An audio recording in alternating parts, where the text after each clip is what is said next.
Hey, attention Mariners, it's Thursday. Gosh, I can never keep track of days. This self-employed thing, there's so much going on all the time that I just kind of am a slave to my calendar, but enjoy what I do, as you all know. So just finished up some of my work here today, finished cleaning out the first bathroom here in the L model. Got a lot of the old wall and junk out of there and got it cleared up, but pretty much ready to do the cruise to check in on the plumbing and electrical here shortly. As you can see behind me, it's pretty much a hot mess still. I've got everything opened up, ready to roll, and looking forward to getting that moving.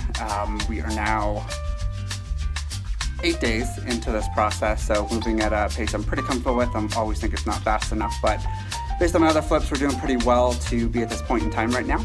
So I'll be back tomorrow and cut some of this up and get it ready to roll to a dumpster we have coming next week and keep pushing things along. So glad you could stop by.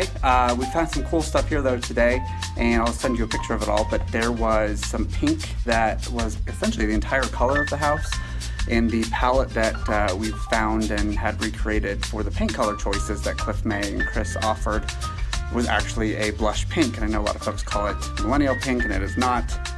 It is Mimi pink, and it is amazing. It's kind of that color of the classic pink bathroom that everyone's kind of going crazy for. And again, it's been rebranded as a millennial pink, but hey, it's whatever. It's a cool color. I'm glad it's coming back. This house, actually, its base coat was originally that color. And I'm pretty excited that it's there, and we are doing a full pink retro bathroom. I think I told you that already in the master. So I'm excited this house. It did have that color, so it's almost like paying homage to what was here originally. All right, check it out again, and I will talk to you all tomorrow. Thanks.